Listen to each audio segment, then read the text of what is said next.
أهلا وسهلا بكم من جديد.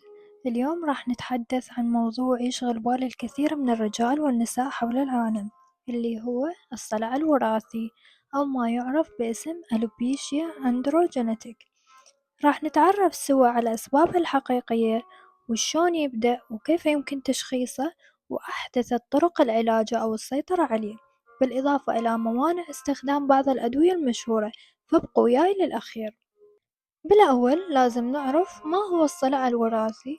الصلع الوراثي هو أكثر أنواع تساقط الشعر شيوعًا عند الرجال والنساء، ينتج عن تأثير الهرمونات الذكرية الأندروجينات على بويصلات الشعر، خاصة هرمون يسمى دهيدروتستوستيرون DHT، وهو مشتق من هرمون التستوستيرون.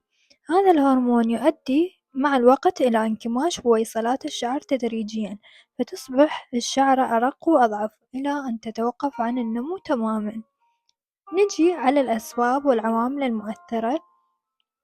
السبب الأساسي هو الوراثة. إذا كان أحد والديك أو أجدادك يعاني من الصلع الوراثي، فاحتمالية إصابتك به تكون أعلى بكثير. لكن هناك أيضًا عوامل أخرى قد تسرع ظهوره، مثل التغيرات الهرمونية، التوتر، الضغوط النفسية، سوء التغذية، ونقص الفيتامينات مثل الحديد، الزنك، فيتامين D3، استخدام بعض الأدوية والستيرويدات، وأيضًا التدخين وسوء نمط الحياة اللايف ستايل. تبدأ أعراض الصلع الوراثي تدريجيًا وتختلف بين الرجال والنساء. عند الرجال يبدأ تساقط الشعر من مقدمة الرأس أو الجانبين خط الجبهة، ثم يمتد إلى أعلى الرأس مكونا شكل الحدوة أو حرف الإم. وفي المراحل المتقدمة قد يتبقى شعر خفيف فقط على الجانبين والخلف. أما عند النساء نادرا ما يحدث صلع كامل، بل يظهر على شكل تخفيف تدريجي للشعر في منتصف الرأس مع بقاء الجبهة طبيعيا. وغالبا ما تلاحظ المرأة فراغات عند فرق الشعر، يعني من تفرقين شعرك، أو ضعف بالكثافة العامة. هسه شلون نشخص إنه إحنا مصابين بالصلع الوراثي؟ يعتمد الطبيب عادة على عدة خطوات، منها الفحص السريري، يعني ملاحظة نمط التساقط وشكل فروة الرأس، وأيضا يسأل المريض عن تاريخه العائلي حتى يعرف أكو حالات مماثلة بالعائلة أو لا. وأيضا يقوم ببعض الفحوصات مثل تحليل الدم، القياس مستوى الهرمونات والغدة الدرقية والحديد، بالإضافة إلى اختبار الشد الشعري الهير بول تيست لمعرفة مدى تساقط الشعر. وأيضا هناك فحص مجهري أو تصوير الفروة الرأس اللي هو ديرماتوسكوب لرؤية بويصلات الشعر بدقة. وهسه نجي على طرق العلاج. الصلع الوراثي لا يشفى تماما، لكن يمكن إبطاء تقدم وتحفيز نمو الشعر من جديد، بالإضافة إلى مجموعة من الخيارات. بالنسبة للعلاجات الدوائية، هي المينوكسيديل المعروف، يستخدم موضعيًا على فروة الرأس ويعد العلاج الأكثر شيوعًا. يساعد على توسيع الأوعية الدموية وتحفيز البويصلات للنمو، متوفر بتركيزات 2% و5%. يجب استخدامه يوميًا وبانتظام، والنتائج تظهر من 3 أشهر إلى 6 شهور.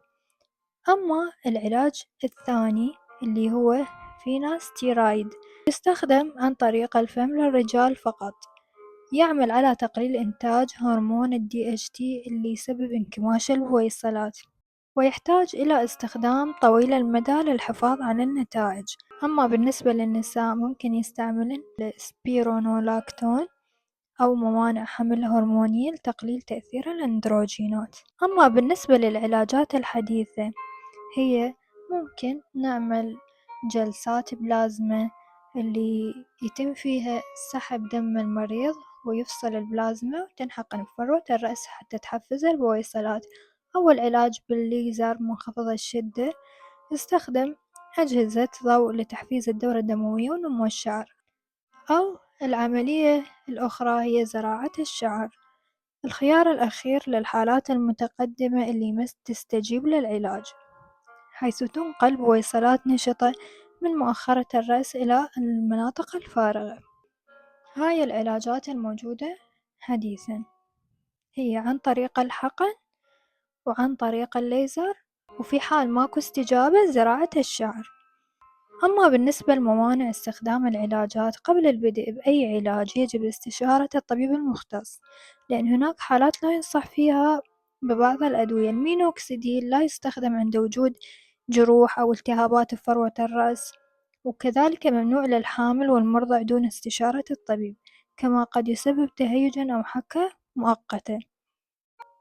أما بالنسبة للفيناستيرايد يمنع على النساء خصوصًا الحوامل، لأن قد يسبب تشوهات للأجنة الذكور. كما يجب الحذر عند الرجال الذين يعانون من مرض الكبد أو سرطان البروستات. أما العلاج بالبلازما أو الزراعة يمنع في حالات أمراض الدم والالتهابات في فروة الرأس أو مرضى السكري اللي ما مسيطرين عليه. وأكو نصائح حتى تساعدكم بالعلاج والوقاية، هي تناول غذاء متوازن غني بالبروتين والفيتامينات، وتجنب التوتر قدر الإمكان، واستخدام شامبوهات لطيفة وخالية من المواد الكيميائية والكبريتات والسلفات والبارابين وغيرها. ولا تعتمد على وصفات الإنترنت بدون استشارة طبية. خليك صبور، لأن مرض الصلع الوراثي يحتاج وقت بالعلاج، وقت طويل قد يمتد لسنة، سنة ونص، ممكن سنتين حسب شدة الحالة. فالعلاج يحتاج الوقت، فأنت تابع ويا الطبيب وراح تلقى نتيجة. طبعا الصلع الوراثي ليس نهاية المطاف، بل هو حالة يمكن السيطرة عليها بشكل كبير إذا تم التعامل معها بوقت مبكر وبطريقة علمية. تذكر دائما أن العلاج يحتاج إلى الاستمرارية والالتزام، وأن استشارة الطبيب هي الخطوة الأولى الصحيحة. إذا أعجبك الفيديو لا تنسى الإعجاب والاشتراك بقناتنا حتى يوصلك كل شي جديد. شكرا لاستماعكم ووقتكم.